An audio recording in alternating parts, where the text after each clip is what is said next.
chuẩn hơn, ly ga chuẩn hơn.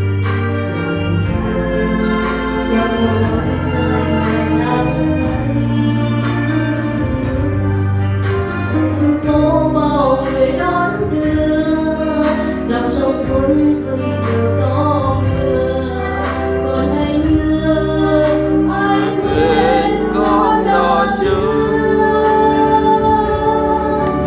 Sự năm tháng vô tình trôi mãi mãi, có hay bao mưa lá rơi. Cô thì ăn đầy đủ, cô thì không ăn.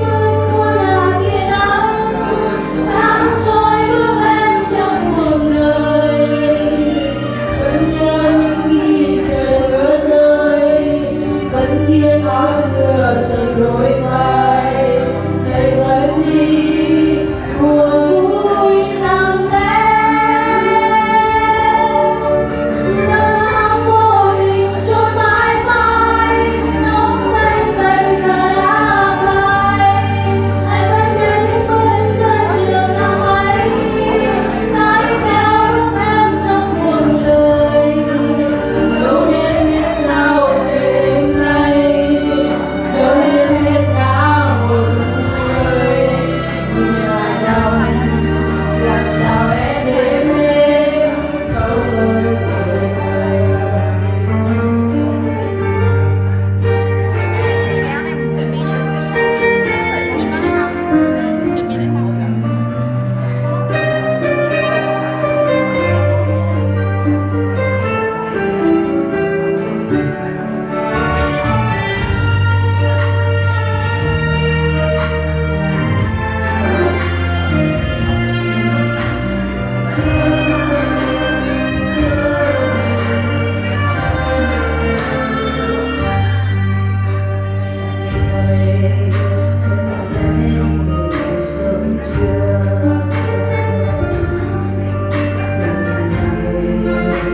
Mỗi rơi về trang giấy để em đến bên bờ ước mơ, dòng sông bóng mây và gió mưa, hoa chân vẫn nhìn trong vườn xưa.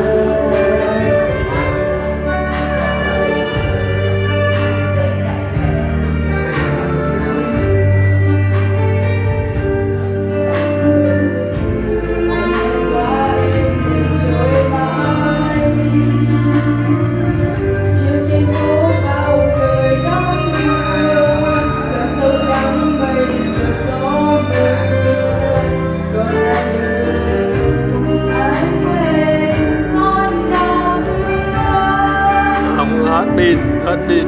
Năm tháng vô tình trôi mãi mãi, có hay bao mùa lá rơi. Ngày đã đến như muôn ngàn tia nắng, sáng soi giúp em trong buồn đời. Vẫn nhớ những khi trời mưa rơi, vẫn chiếc áo xưa xoăn đôi vai. Này vẫn đi buồn vui.